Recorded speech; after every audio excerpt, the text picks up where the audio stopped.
Okay, welcome to another edition of The Amazing Adventure, Discovering the New Me. This is study number 47. We did 31 studies in the book here, The Amazing Adventure. Now we're doing each book of the Bible from Genesis through Revelation. We're in about the 8th book of the Bible now, Ruth. And there's a couple main characters in this book, Naomi, Boaz, and a couple key verses we want to look at. First of all, Ruth was a Moabite. She was not part of the Israelites, but Naomi was. She left the land of Canaan and went to Moab because there was a famine in the land. And with her husband and two sons, when they got there, her husband passed away. And then her two sons married Ruth and another lady from Moab. They were both Moabites. And then the sons died. And so the boys died. And then she's thinking, well, and she'd heard there was food back in Israel.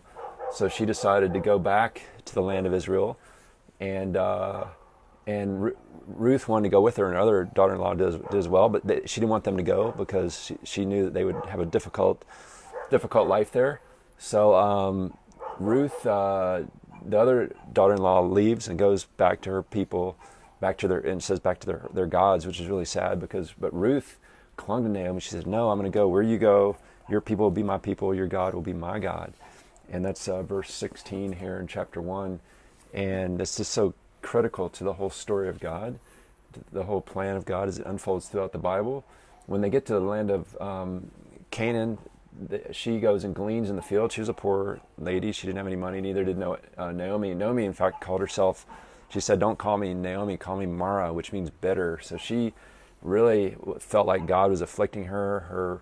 Her whole concept of God was twisted because of the death of her husband, her sons.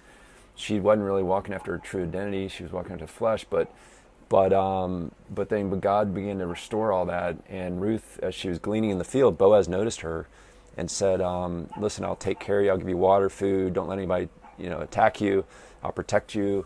And then so she goes and reports that to Naomi, and Naomi says, "Hey, that's one of our closest relatives, Boaz, and go to him tonight, and when he's sleeping, sit at his feet, and when he wakes up, just tell him that you're a close relative, and see what he says." And so she does that by faith. They're walking out of faith here, and Boaz realizes that, hey, this is a woman of excellence.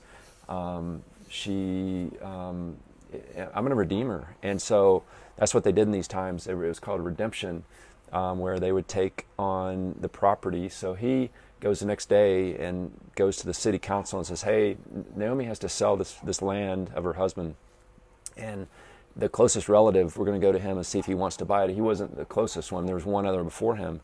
He goes and says, "Hey, you want to redeem the land?" And the relative says, "No." You go ahead and he said, yeah, he would do it, but then Boaz said, "Yeah, but when you do that, you have to marry Ruth." And the other closer relative said, "No, I can't do that." And so he bows out. And so Boaz says, "Okay, I'll redeem the land and Ruth. She'll become my wife." And then they got married, and they had a son named Obed. Obed has a son named Jesse. Jesse has a son named David, King David. So the line from the Moabite Ruth that God allowed came all the way to David, the King David, who was like the Redeemer, except that he had sin. But we're waiting for that ultimate Redeemer throughout Scripture, and that's Jesus Christ, who comes in the line of David through Ruth, the Moabite. Jesus comes, and it just shows that God comes for all peoples. He comes for every tribe, tongue, and nation. One day we'll stand before His throne worshiping Him, and Ruth got to be a part of that, just like we saw in the story of Rahab in Joshua. She was a foreigner as well, and God used her. And so it's really cool to see how God intertwines that in. There's a great verse here in 14:15, or chapter 4, 15 and 16 here, right at the end of the book. It says, Naomi said, the women said to Naomi, "Blessed is the Lord, who has not left you without redeemer today, and may his name become famous in Israel. May he also be to you a restorer of life and a sustainer of your old age." So God took care of Naomi, even though she was walking in her bitterness, maybe in a wrong concept of God, wasn't understanding her identity, but God continued to work and finally showed her through the other women, giving her a blessing that, hey, God did provide a redeemer for you. you're safe. He's taking care of you, and he does. He takes care of her. He takes care of you. He takes care of me. He takes care of our story. Our story is part of his bigger story, which we see here that led all the way to Jesus. And these people looked ahead by faith to Jesus and were saved, just like we look back to the cross in our day and are saved. God bless you today.